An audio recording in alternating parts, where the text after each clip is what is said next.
Olá, vocês ligados aqui nos canais da Rádio Praia FM. Estamos aqui no nosso 11º episódio, o primeiro do ano. Meu nome é Peterson Fernandes. Hoje o meu companheiro de todos os dias não pôde estar aqui, Paulo Ricardo. Hoje nós temos um convidado aqui chamado Mauricélio Santos, chefe executivo da administração da Prefeitura de Bertioga. Para quem o conhece, fala sério, Mauricélio. Fala sério, muito prazer estar aqui, viu, Peterson? Agradeço o convite, é um enorme prazer, repetindo, né?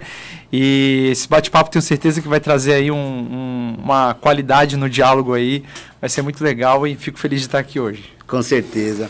Então, Mauricélio, a sua questão profissional, conte pra gente um pouquinho como é que funciona, o que é a área que você segue. Claro, olha, eu vou falar um pouquinho de como tudo começou, né? Sim. Eu sou bancário de carreira, iniciei boa parte da minha carreira no setor financeiro, trabalhei em grandes instituições financeiras, chegando ao cargo executivo. Então foram, assim, ao todo, quase 17 anos de setor financeiro, né? Trabalhando aí em um dos grandes conglomerados financeiros da América Latina. Então, assim, iniciei ali como atendente, a gente foi crescendo, aí vira um agente comercial, chega ao cargo de gerência até o cargo executivo, e ali a gente vai tendo não só a base de estudos, né, de formação, sou formado em administração de empresas, pós-graduado em gestão de pessoas pela FGV, tenho uma capacitação pela FEBRABAN, que é a Federação dos Bancos, né, e algumas certificações que gabaritaram a gente para ter um conhecimento de mercado financeiro. Então, essa junção de coisas não só me capacitaram para ser consultor financeiro, né, ou fazer uma consultoria mais estratégica, né, de mercado, de cenário, de empresas, de pessoa física, mas também me capacitaram para estar hoje, a convite do prefeito Marcelo Vilares, na chefia executiva de administração da prefeitura, né? E isso contribui, hoje, trazendo esse histórico de banco, acaba contribuindo na parte organizacional, porque a administração é o coração de todo o município, né? É claro que não sou eu que faço a gestão direta, lá tem o secretário, tem o diretor, né? Nós fazemos uma composição com essa pasta para contribuir com esse crescimento. Mas é uma secretaria muito desafiadora, talvez a gente entre um pouco nisso, porque ela não é fim, igual saúde, educação. Mas é muito legal, está sendo uma experiência muito boa para mim, porque a gente consegue ali ampliar mais o conhecimento administrativo que a gente traz da nossa bagagem com o setor público, que é bastante desafiador. Certo. Você tinha comentado comigo que você estudou na FAB também, né? Estudei. Eu iniciei a minha faculdade na UNAERP, no Guarujá, na época. Mas era complicado aquela distância de sempre estar indo para o Guarujá. E a FAB, ela passou por alguns desafios que você deve saber, naquele período entre 2006, assim. Quando foi em 2007, eu decidi vir para a FAB, né? Então, eu concluí a faculdade de administração ali na FAB, fiz muitos amigos, conheci bons professores. A faculdade superou as expectativas na questão de ensino, de qualidade, e hoje, sem sombra de dúvida, é uma das melhores aí do litoral. Sim, tem boas notas no MEC também. Boas avaliações. Boas avaliações. Exatamente. Falando agora sobre um pouco do trabalho ali, com o trabalho público ali, quais são os desafios que você enfrenta ali, como e tá naquela área, porque a gente não lida só com o privado ali, né? Tá lidando com uma cidade inteira. Exatamente. Olha, é desafiador. Desafio tem em todos os lugares, né? No setor privado, o desafio era atender clientes, atender as expectativas deles e trazer retorno para o cliente. Porque o cliente, a pessoa hoje que ela coloca o seu recurso num banco, o que ela quer? Ela quer que o recurso renda, ela quer que o banco tenha cuidado com o dinheiro dela, ela quer que o banco tenha transparência com o dinheiro dela, ela quer que o banco trate ela como gostaria de ser tratado. Então, no privado, você consegue mensurar isso, porque o banco ele vai ter ali uma gama de clientes e um trabalho muito estratégico em cima de cada um, porque a gente respeita as impessoalidades, né? No setor público é diferente. É parecido e é diferente. Eu vou explicar. Porque no privado a gente tem... No público é a mesma coisa que do privado. Você tem que ter cuidado com o dinheiro público, você tem que ter responsabilidade com o dinheiro público. E o cidadão, a pessoa de bem, ela quer confiar que os impostos que elas pagam estão sendo aplicados de forma positiva, que reflitam também na parte econômica e social, educacional da cidade. Então, não é muito diferente de um banco. O que muda são os processos. No privado as coisas acontecem muito mais rápido e no setor público, até por conta mesmo do processo que a gente chama de processo, não vou nem dizer que é um processo, né, mas as leis que são aplicadas para que se aconteça um processo, uma licitação, elas são bem rigorosas e tem que ser mesmo. E devido a esse rigor da lei, algumas coisas são burocráticas. Então não são tão simples quanto um banco, ele analisa uma empresa, vê o histórico dela, chama. Não, ali o chamamento público é diferente, né? Tem todo um leilão, um pregão, é uma análise mais estratégica se aquela empresa vai ter algum dano colateral para o município ou não. Pode às vezes acontecer, então se gera outro processo. Então essa diferença para mim é muito grande, né? Do setor privado das coisas serem um pouco mais rápidas e no setor público ter essa morosidade não por parte mais da política, né? Mas a gente entende que é o processo, a nossa Constituição, ela prevê esses mecanismos de defesa que tornam tudo um pouco mais devagar, porém não significa que ser devagar é ser ineficiente, né? Eu tenho percebido isso na administração que eu estou hoje, na secretaria, que embora os processos possam parecer lentos, eles evitam problemas, né? Então não é uma lentidão ruim, né? Pelo contrário, hoje eu tenho visto um processo mais eficaz. Eu não diria que a palavra é lentidão, porque lentidão traz às vezes uma coisa ruim, né? Mas uma coisa mais cautelosa. Acho que essa é a palavra correta, Peterson. Muita gente fala da burocracia, que a burocracia atrapalha, se não tivesse a burocracia, só que a burocracia, ela é tão importante quanto qualquer outra coisa, porque é onde você falou que entra a questão de agir corretamente, ou o seu passo a passo ali. Exatamente, até porque hoje só tem burocracia porque lá atrás alguém errou, né? Então, Exato. quando alguém erra, quando alguém deixa de pensar no bem comum para pensar em si próprio, tirar alguma vantagem, fazer alguma coisa que fere a ética, né, da nossa Constituição, então, energicamente tem que se criar mecanismos de defesa contra a corrupção, contra a lavagem de dinheiro, contra também, às vezes, exposição negativa da administração pública, né? Então, hoje, com o avanço da tecnologia, poxa, você resolve praticamente tudo hoje num computador, num celular. É necessário, até por conta de vazamentos de dados, né? E dados que são até sensíveis em alguns casos, você ter algumas coisas bem rigorosas, alguns processos, alguns procedimentos rigorosos, para que tudo ocorra ali dentro do que é certo, é lícito e é legal. Certo. Esse homem fala, meu Deus do céu, aí tem conhecimento, aí sabe o que tá falando. Cara, sobre educação financeira, assim, a questão pública e a privada, pode... Claro, eu acho até que eu não quero falar muito bancarês aqui, eu vou falar, né? A gente fala o juridiquês, eu não quero falar o bancarês, porque senão o público que está assistindo acaba não entendendo muito, né? Ok. Mas eu costumo dizer que assim, na administração pública, todo o impacto econômico que tem numa cidade, num país, né, vem de decisões políticas. Então, assim, é muito complicado isso, porque sem querer criticar lado A ou lado B, a política ela traz esses nuances, né? Hoje nós temos um presidente, amanhã muda o presidente, você volta em outro que tem uma política econômica diferente para atuar no país. Entra em situações totalmente diferentes.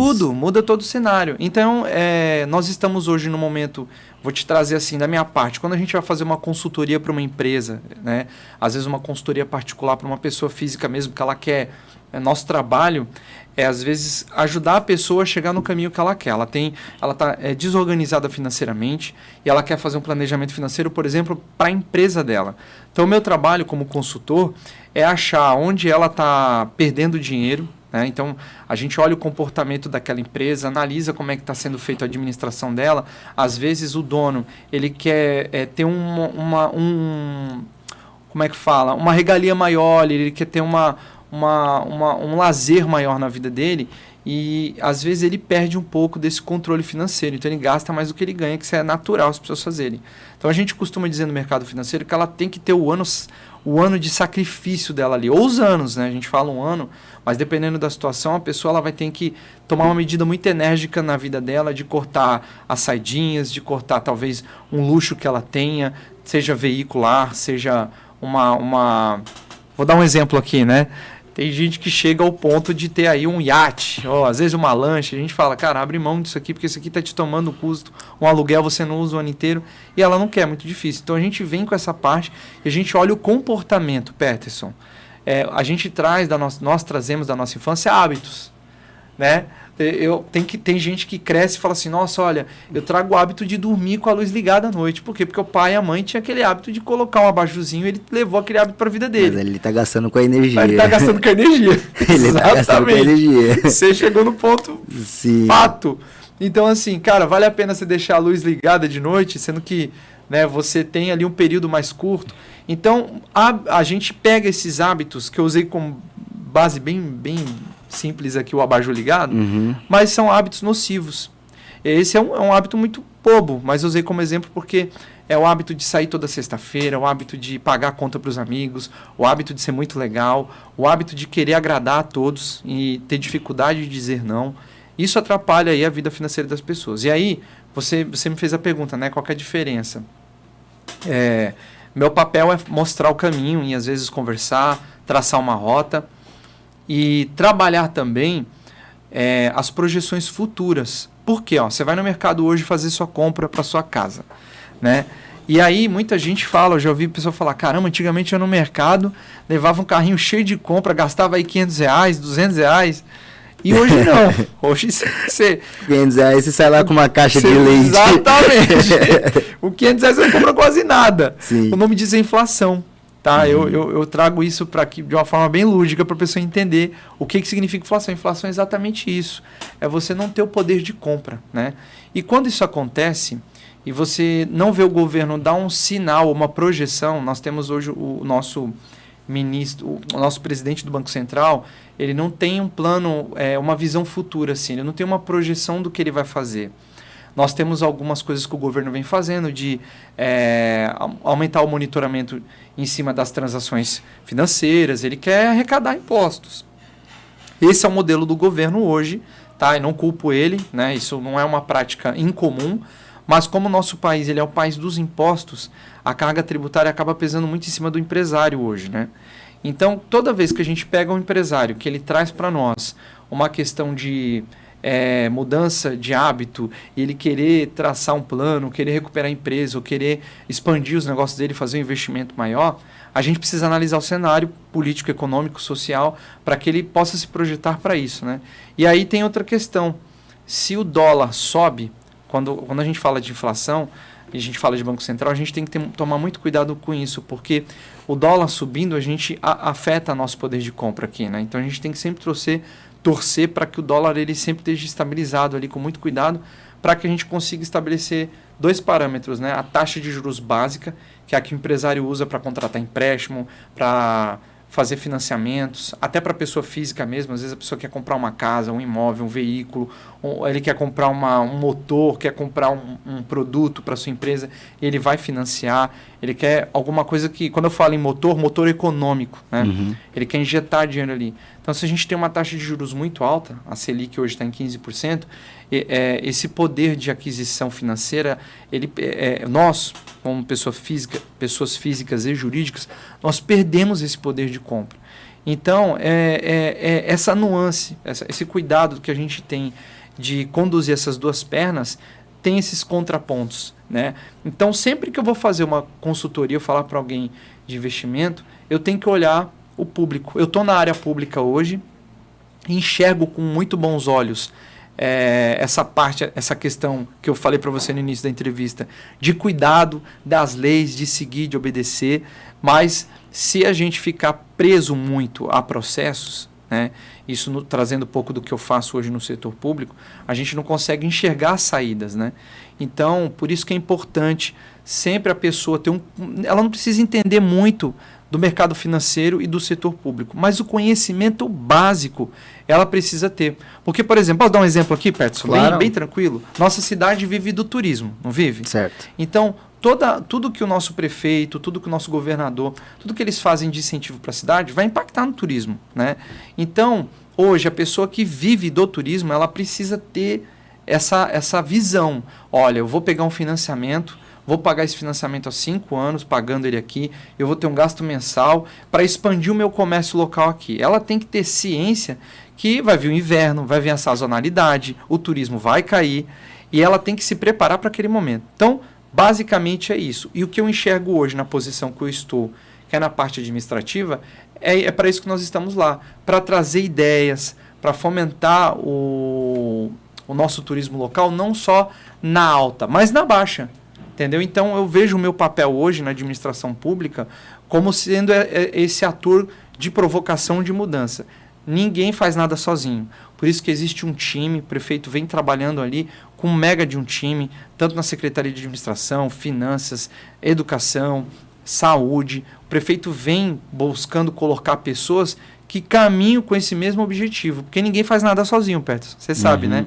Ninguém faz nada sozinho, tudo caminha junto, porque o turista, quando ele vem, ele quer uma saúde melhor, ele quer uma qualidade de vida melhor, e se ele decidir trazer a família para morar aqui, que pode acontecer, ele quer uma educação de qualidade, acontece bastante, é uma cidade tranquila, com baixo índice de violência, então ele quer isso para ele, ele decide tomar essa decisão, ele vai analisar a educação daquela cidade, a qualidade, e um fator principal que eu costumo utilizar muito, que é o índice de qualidade de vida, né, da pessoa, né?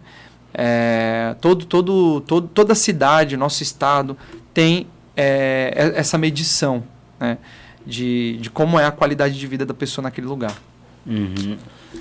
Bom, a questão, voltando um pouquinho, você falou um pouco sobre quando você vai no mercado e você não consegue mais fazer aquelas compras, negócio de fazer, com R$2.000 eu comprava um mercado inteiro, hoje eu não consigo mais. Você acha que o consumismo também atrapalha muito as pessoas? Atrapalha. E aí entra muito dentro do que eu falei para você sobre hábito, né? Hoje nós temos uma atividade muito forte nas redes sociais de consumo. E a gente pode trazer isso não só nas redes sociais, mas nas propagandas, você no convívio que a gente tem com as pessoas, são marcas de roupas novas, são pessoas que querem às vezes andar na moda, né? Elas querem trocar o seu padrão de vida por um padrão melhor. Então, nós vivemos hoje numa sociedade capitalista, né? Por mais que existam pessoas que defendam ali, não, eu sou comunista, eu acredito, mas o comunismo mesmo em toda a sua essência, ele não é assim, né? Então, a sociedade em si, ela é capitalista. Né? Nós vivemos num setor totalmente capitalista, num país totalmente capitalista. Eu vejo bastante pessoas falando assim, nossa, eu recebia R$1.000 e eu me virava muito bem. Hoje eu recebo 2.000 e tenho o mesmo tanto de dívida. Hoje eu recebo 10.000 e ainda estou com o mesmo tanto de dívida. As pessoas, elas não conseguem fazer justamente esse controle financeiro, ver aonde está errando, aonde está gastando mais, porque às vezes você aumenta o seu valor de orçamento, mas você também não faz um controle dele ali. Sim. Ao mesmo tempo que você aumenta o seu orçamento, você aumenta a sua dívida. Exato. Nós temos uma questão social também, tá? Por quê? Eu sou defensor de que haja nas escolas um ensino desde a base de educação financeira, tá? Por quê? Porque isso, que eu falei para você, é um hábito que a gente traz desde a infância, né? E não dá para viver com salário mínimo. Não dá. A gente precisa deixar isso muito bem claro hoje, porque a inflação faz isso. Quanto mais a inflação sobe, menos poder de compra você tem, né? Então, com o salário mínimo, a pessoa ela não consegue viver hoje. Quando eu digo viver, Peterson, é ter qualidade de vida, né? Ela tem uma boa alimentação, tá? Ela ter uma boa educação. Então, o que acontece? Se ela ganha um pouco a mais do que a média, né? Ela ganha 2, 3, 4 mil reais por mês, né? Mesmo fazendo um trabalho extra para compor a renda dela, ela precisa trocar os hábitos dela. Porque não adianta. Se você ganha 4, você vai gastar 4. Se você ganha 5, você vai gastar 5. Se você ganha 10, você vai gastar 10. E para que isso não aconteça, ela precisa analisar os hábitos. Precisa entrar na conta do cartão de crédito, precisa entrar na fatura da conta corrente, precisa olhar o padrão, né? Se a pessoa não faz isso, ela nunca vai conseguir eliminar esses hábitos, tá? E eles começam nos pequenos gastos. Você já viu aquele ditado que ninguém tropeça em pedra grande? Você vê um toco na rua assim, você vai desviar, né, não é? Mas aquela pedrinha pequenininha, aquela calçadinha um pouco mais alta que você não percebeu, você tropeça e cai. A mesma coisa é na vida financeira, tá? As pessoas nunca vão observar os pequenos gastos. É um aplicativo que ela paga, um aplicativo de música, é um aplicativo ali, é uma coisinha que ela gosta de usar. Eu vou pagar uma assinatura de TV a cabo, nem TV a cabo, né? Um streaming, né? Eu vou pagar aqui porque eu gosto. E quando ela vai ver, ela está se sabotando. Tá? É um lanchezinho ali que ela sempre gosta, é um hábito que ela tem. Não, todo dia de manhã eu gosto na padaria tal, né? Eu como naquela padaria tal, naquele horário tal. É um hábito. E esse hábito pode ser nocivo, porque são nos pequenos gastos que vêm os grandes... Aliás, eu ia falar uma frase bem esdrúxula aqui, mas é a grande verdade, né? Até nas grandes empresas, os grandes impactos financeiros começam aonde o contador às vezes nem está percebendo. O dono da empresa às vezes nem sabe que está sendo fraudado, porque são nos pequenos ali, quando ele vai ver lá na frente está feito o rombo, né? E às vezes o rombo não foi causado nem por ele, nem por alguém, foi uma má administração mesmo. Acabou não observando, sendo mais observador, sendo mais técnico em alguns gastos que ele teve dentro da empresa dele. Fala bastante sobre o empresário, quando inicia, ele tem que colher os grãos, colher os milhozinhos, porque cada negocinho daquele ali é o que vai fazer a grande diferença lá na frente, né? Para você ter uma ideia, eu fazia muito essa parte no banco de gestão de pessoas, né? E a primeira coisa que a gente olhava ali era horas de trabalho, horas extras, quanto a gente gastava com hora extra, quanto a gente gasta com pessoas, porque às vezes, antigamente a gente tinha aquela visão de deixa ele trabalhar, se ele fizer hora extra, não tem problema, ele está produzindo. Depende. Às vezes é uma hora extra improdutiva. Desnecessária, né? E às vezes ele está fazendo aquela hora extra não porque o funcionário é improdutivo, mas ele está enxugando gelo. Às vezes ele está com sobrecarga de trabalho, está pegando o trabalho de outra pessoa e levando nas costas, às vezes, um setor inteiro. E aí, a hora extra dele, que poderia estar sendo distribuída com os outros, você está pagando uma hora de uma pessoa inerte que não está trabalhando, ele está carregando nos ombros aquela responsabilidade. É uma cadeia de caos que acontece, que é o que você falou. Você tem que olhar os pequenos grãos ali, são pequenos movimentos que o empresário, até a pessoa dentro da própria casa faz, que impacta toda a vida financeira dela. Certo. Marcelo, voltando agora bem lá atrás agora, quando foi que você parou, olhou e falou assim, é isso que eu quero fazer? Ou foi na escola, já foi na faculdade? Quando foi que você parou assim e falou assim, é isso aqui que eu quero fazer? O que te motivou real a seguir a carreira que você segue hoje? Cara, identidade, né? É você gostar. Então, desde a escola, desde a minha infância, eu sempre fui um jovem com muita dificuldade em números. Eu não nasci com habilidade. Um problema com a matemática. A matemática virou um desafio. E esse foi um cuidado que os meus pais tiveram de sempre dar um reforço a mais nessa questão matemática lógica. Minha mãe chegou a me colocar em aula de reforço e aquilo ali começou a me encantar. Isso já na minha infância ainda, né? E isso me ajudou, esse cuidado com a educação financeira começou de criança, né? O ensino naquela época era muito melhor do que hoje, né? A gente perdeu um pouco, principalmente no ensino médio, essa qualidade educacional.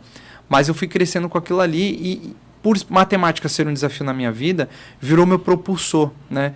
Então, eu comecei a entender que não era só a questão lógico-matemática que me atrapalhava, mas era a interpretação dela. Então, o português é mais importante do que só uma mera conta matemática, entendeu? Então, eu comecei a aprender muito a interpretar cenário. Eu me interessei muito com essa parte organizacional. Eu trabalhei em algumas empresas que exigiam essa organização de parte administrativa. Se eu falar para você que eu já fiz de tudo um pouco, né? Eu já fiz na minha vida. E essas questões vieram do meu querer, da parte de incentivo interno mesmo. Poxa, eu gosto dessa organização financeira, eu gosto do setor financeiro. Os filmes que eu assistia quando eu era criança, que sempre envolvia algum mercado financeiro, me chamava a atenção. Livros, sabe? Pai Rico, Pai Pobre é um livro... Eu estou dando exemplo aqui porque é um livro básico, né? E não é um mega de um livro. Não é um livro que vai te ensinar finanças. Mas é um livro que, né, abriu um pouco a minha mente e dali eu fui lendo outros livros, como A Arte da Guerra, de Schultz, fiz até uma tese dentro da faculdade sobre esse livro, Paixão pelo Sucesso, Poder em Alta Performance, e ali eu fui entendendo o poder do hábito com Daniel Goleman, e isso foi muito importante na minha vida, porque fala-se muito eu dou inclusive palestras de inteligência emocional. Então, entende que é uma cadeia de coisas que foram acontecendo na minha infância, que eu não vou entrar no detalhe também, né? Te dei algumas ideias, que impulsionaram eu querer entrar no setor financeiro. Então, quando eu fiz meus 18 anos, eu tinha certeza do que eu queria. Eu queria entrar num banco e fazer carreira. E foi o que aconteceu, cara. Foi o que aconteceu. Eu fui para a faculdade, comecei a estudar, já trabalhei em mercado, já trabalhei em padaria. Eu comecei a trabalhar com 13 anos de idade, ô Peterson, para você ter uma ideia, né? Naquela época não tinha trabalho fichado, até hoje assim, tem a lei, né? Mas eu queria trabalhar. Então eu prestava serviço, ia lá no mercado, eu comprava o carrinho. Então, desde pequeno eu aprendi a poupar, a guardar dinheiro. Então, com meus 17 anos, 16 anos, eu já tinha um celular. E naquela época, celular era quase coisa de rico.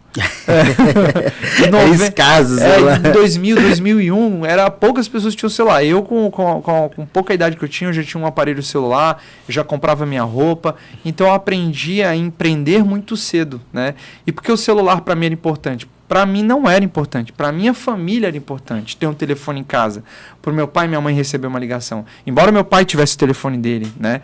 Mas eu falava assim, poxa, ó, se meu pai precisar ligar para a gente, ele tem um meio de comunicação com a gente aqui em casa, com a minha mãe. Então eu sempre pensava num todo. E ali eu fui crescendo e eu levei para a minha vida o lado de finanças e foi isso que me impulsionou. Que fez eu gostar dessa parte mais organizacional financeira aí. E olha, vou te contar uma coisa, cara. É muito legal falar da minha infância, porque hoje você olha para trás, você vê um trajeto, uma trajetória. E, a gente conseguiu driblar alguns padrões nocivos, né? Porque eu não vim de uma família rica, eu não vim de uma família que gasta. Então, quando a gente começa a ganhar dinheiro, e eu ganhei muito dinheiro trabalhando no mercado financeiro, naturalmente a gente quer gastar, né? Porque, eu nunca tive um carro, eu nunca tive isso, né? Então, você quer gastar. E esses livros que eu comentei com você, foram livros assim que me ajudaram muito a ter inteligência emocional para lidar com as finanças. E a lidar também com pessoas, a lidar com amigos, a saber dizer não, né? A não emprestar para qualquer pessoa, saber emprestar dinheiro. E se você... eu sou daquela seguinte opinião, eu prefiro dar do que emprestar. Porque às vezes você vai emprestar, você vai arrumar... você perdeu às vezes uma amizade, né? Ninguém pede R$1 emprestado. Geralmente a pessoa, quando ela precisa, ela pede uma grana uma quantia boa. Muito alta. E no banco eu passei muito por isso, cara. E às vezes as pessoas não pediam dinheiro para a pessoa física Mauricélia. Elas iam até mim para que o banco emprestasse para ela. E hoje o banco tem seus mecanismos de defesa, né? Mas naquela época vinha muito da nossa decisão, né? Do gerente ter o poder da caneta de liberar o crédito ali. Então, olha só o que eu tive que aprender a fazer. Então, eu tinha que olhar a vida financeira da pessoa, porque eu tinha que ter a ideia que eu poderia emprestar para ela não pagar. Né? E o banco ia tomar um prejuízo ali, e quem ia ter que cobrir aquele trabalho todo que eu dei para o banco era eu mesmo, emprestando para mais gente, captando mais recursos, porque o banco é essa perna, né? Você capta recurso, né? Poupador, investidor, e você empresta também aqui. Então, tem que andar isso aqui muito junto. Então, ser gerente ser gestor do banco foi um grande desafio para mim, por conta disso mesmo, de você ter cabeça de dono, pensar como dono do negócio e não pensar como empregado. Bom, você estava comentando sobre quando você começou a ganhar muito dinheiro e você queria fazer o que todo mundo faz. Vou comprar um carrão, vou comprar uma casona, vou mostrar aqui o meu dinheiro agora. Só que o que acontece? Você sendo um profissional da área... É que nem aquele negócio, eu sei dar conselho, mas não sei seguir o meu conselho. Você conseguiu se adaptar bem a isso na sua parte pessoal, não... Olha, eu consegui da pior forma, fazendo errado, né? Eu lembro que logo quando eu comecei a trabalhar no banco, fui crescendo, a primeira coisa que eu fiz foi exatamente o que eu te falei, comprar um carro. E tempos depois eu entendi que o carro era um problema para mim, eu vendi o carro. Então, assim, eu aprendi na marra mesmo o que é necessidade e o que é luxo, né? Carro hoje, Peterson, é uma necessidade, tá? Eu falo para você que é uma necessidade. Mas o que é prioridade? Naquele momento eu era solteiro, não era casado, não tinha filhos, era eu cabia muito bem uma bicicleta, andar de ônibus no transporte público. Então eu tomei essa decisão, dei um passo para trás para depois conseguir 2 passos para frente. Então, muito jovem, eu já tinha minha casa, investi certo, já tinha um patrimônio consolidado, casei com 25 anos, e até as decisões que a gente toma na nossa vida amorosa, né, são reflexos de tudo que a gente traz de bagagem da nossa infância, do que a gente aprende, né? Uhum. E graças a Deus, eu consegui sempre separar a emoção da razão, né? Eu hoje sou bem casado, tenho 2 filhos, a minha esposa é uma parceira. Deus colocou, eu falo de Deus aqui com muito cuidado, né? Mas muito feliz porque Sim. Ele é o primeiro para mim. Não querendo falar de religião, não quero trazer a parte de religião para cá, né? Mas eu coloco sempre Deus à frente de tudo e parte disso, grande parte, aliás, boa parte das decisões que eu tomei, eu coloco sempre Deus à frente e deu certo, porque se você não tem um equilíbrio ali do que você acredita, do que é certo, sabe? De você olhar seus valores, seus princípios e confiar em Deus, que Deus vai ser justo com você, se você for justo também com Ele, com as pessoas, né? Uhum. As coisas vão acontecer. E as coisas aconteceram, graças a Deus. A minha vida hoje, ela reflete essa decisão boa, as boas decisões que eu tomei, né? Então, cara, sou muito feliz de falar para você que hoje é outra história, outra vida. Mas eu precisei apanhar um pouquinho, né? Para aprender que agir com o coração, agir com emoção é legal ter um carro, né? Foi assim que eu pensei, eu vou andar de carro, é meu, vou para onde eu quero. Mas eu tive que dar um passo para trás, me desfazer do carro naquele momento, porque investir no imobiliário era muito mais atrativo, muito mais vantajoso, muito mais rentável você ali guardar dinheiro, se privar de algumas coisas, de algumas saidinhas, de algumas coisas, para você no futuro colher o que você plantou, né? A história da formiga e da cigarra, né? Uhum. E é isso, Petro, acho que é isso. Basicamente foi uma plantação aí, uma colheita, né? E como é que foi sair da área bancária ali? Cara, foi difícil, porque é um setor de pressão, o setor financeiro é um setor de pressão, tem meta. Já estou falando isso para quem está assistindo que quer seguir a carreira bancária. Eu gosto do setor financeiro. Tem que gostar, cara. Tem que gostar. E eu gostava muito. Porque é um setor de pressão, um setor de meta. Você tem que trazer resultado. É uma loja, cada agência é uma loja. Aquela loja tem que dar resultado. E quando você se torna gestor, aquelas pessoas têm que produzir também, não só para que tenha resultado, mas produzir para você. Então, assim, imagina, 17 anos fazendo isso, tá?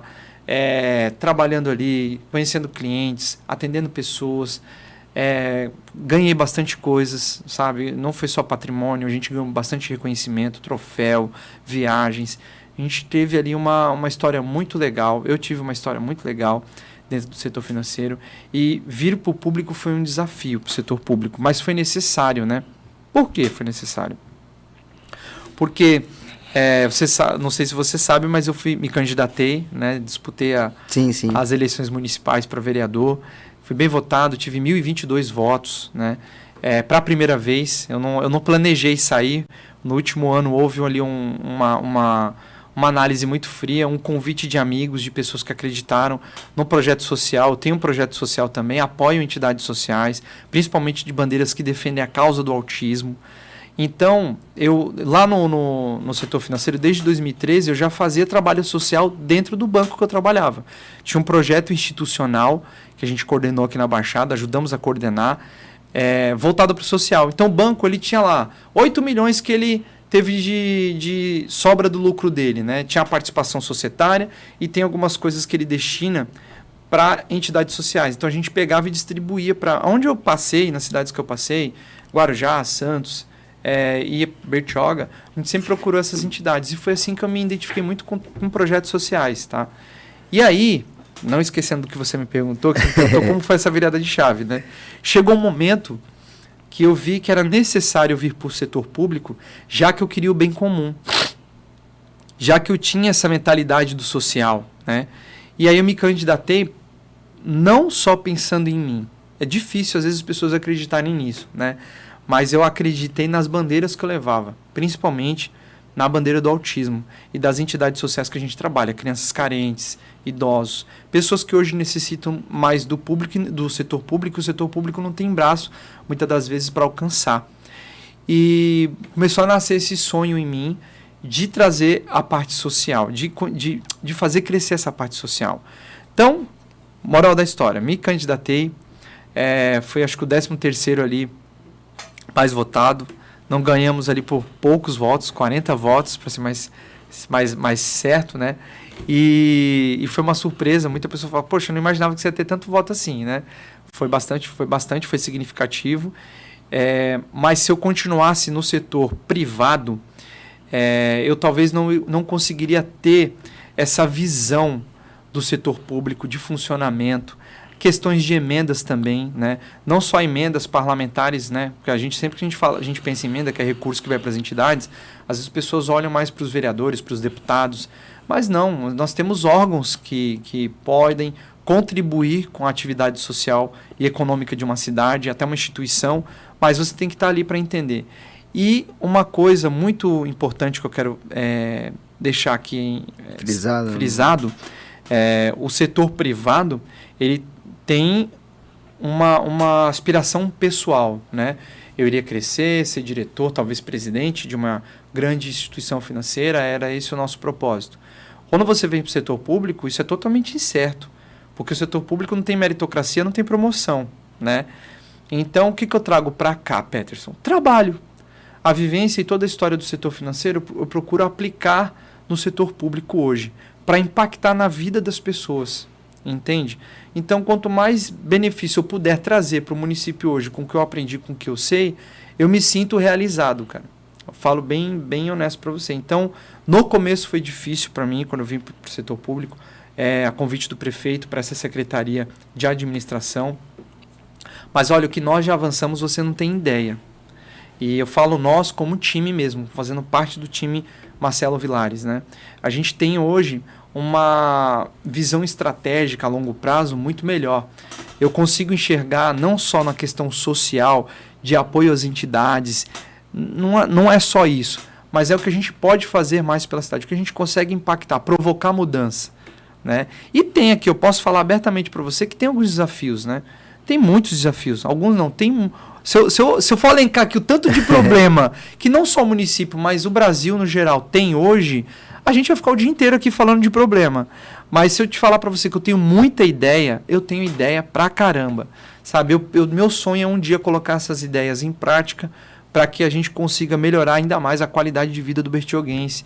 E não só a qualidade de vida do bertioguense, mas de todos. Trabalhar a inclusão social, sabe? Nas escolas, eu sei que se fala de inclusão social, mas na prática muitas das vezes não funciona. Não vou generalizar e dizer que são todos, mas muitas pessoas ainda não entenderam o que é inclusão social e acaba separando. Ele tem autismo, ele não tem, então vamos colocar ele aqui, porque ele aqui presta mais atenção e esse não. Já está totalmente fora da inclusão. Totalmente fora da inclusão, sendo que inclusão é justamente fazer uma junção de pessoas sabendo identificar a qualidade e a deficiência de cada um.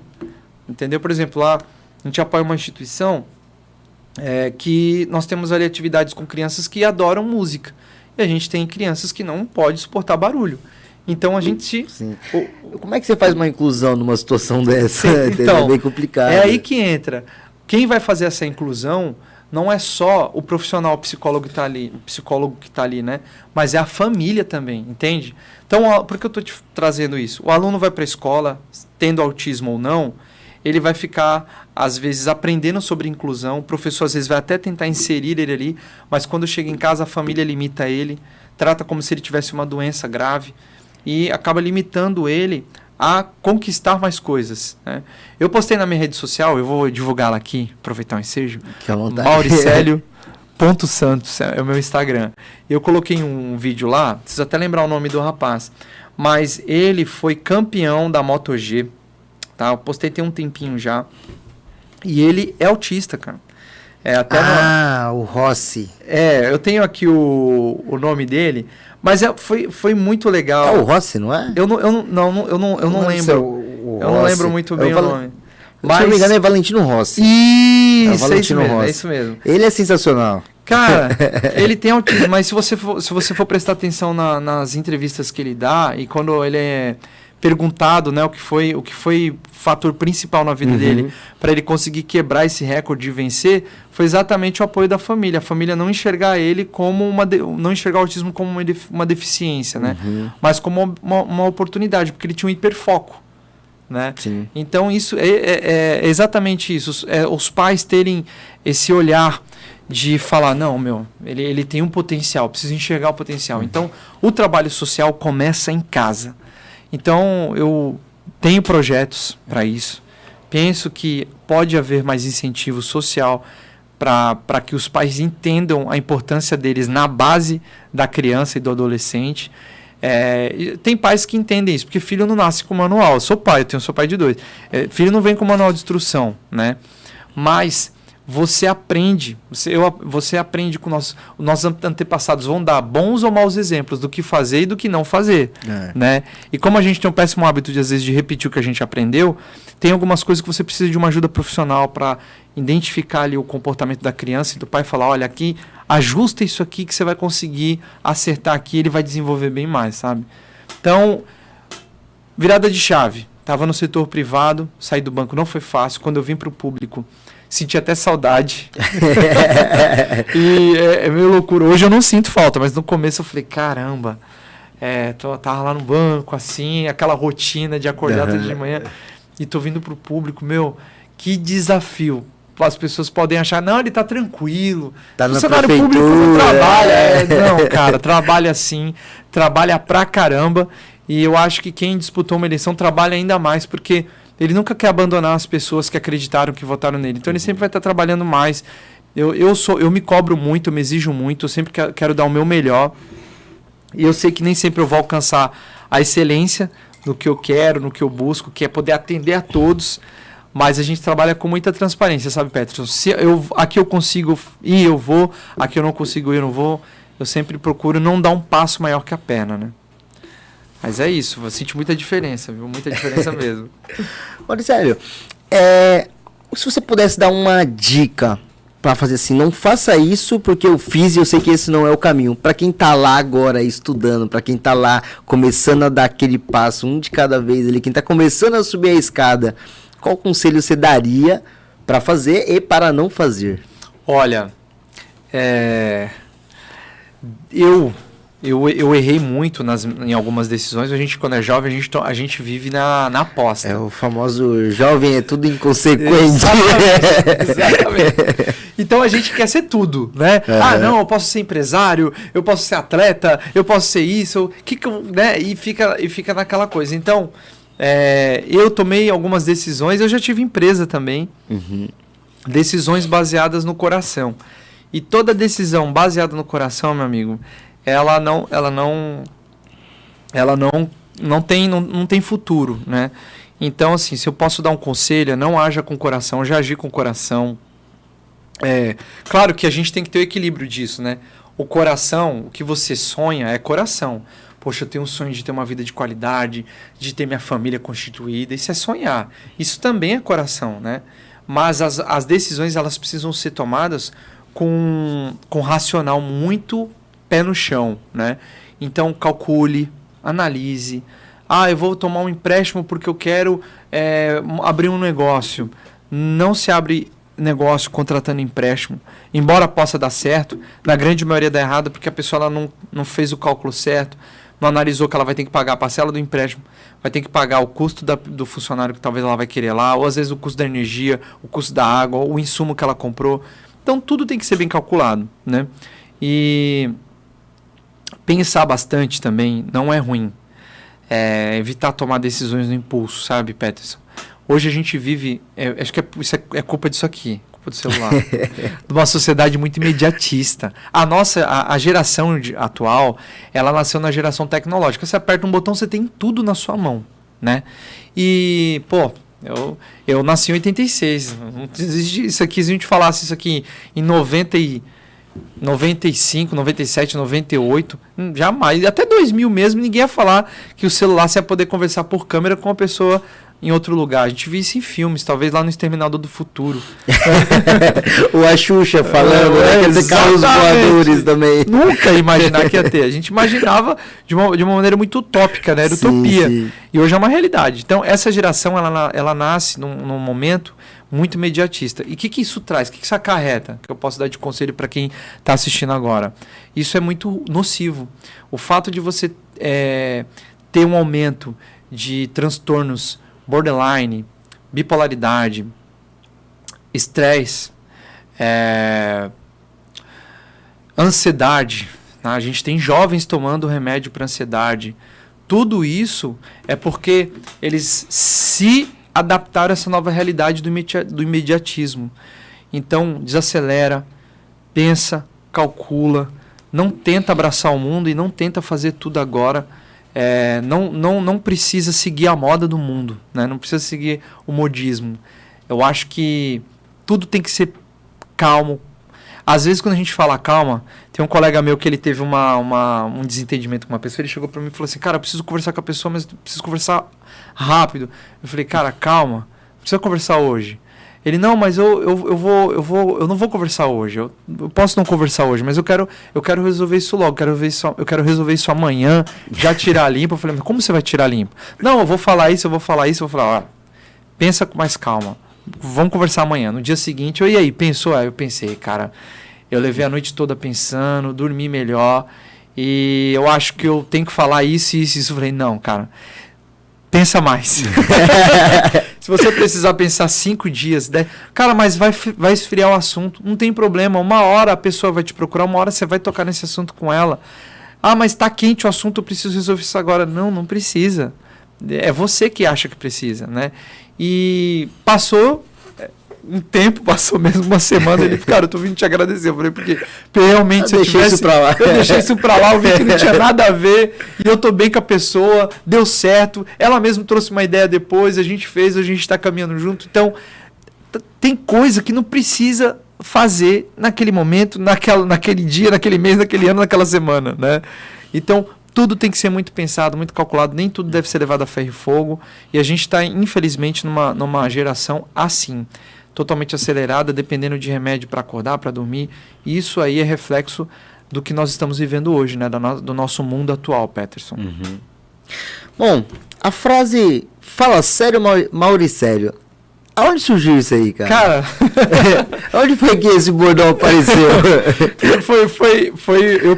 Eu tava no meio da campanha, foi uma campanha curta, porque eu não me preparei. Uhum. Não, vou me preparar 4 anos para quando chegar 2024 eu estourar. Não foi. Foi questão de 1 ano pra gente preparar. E quando estava chegando próximo ao ano eleitoral, eu precisava criar um jargão, alguma coisa que as pessoas não confundissem o meu nome. Porque eu vou te falar, cara...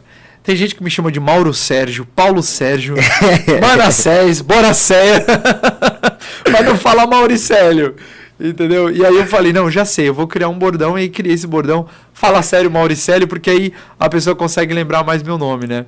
E politicamente, é ruim a pessoa não lembrar teu nome, né? Às vezes a pessoa vai, se é um nome mais curto, né? Se é um apelido, eu tenho um colega que o apelido dele lá, o apelido na cidade que ele mora é Churrasco.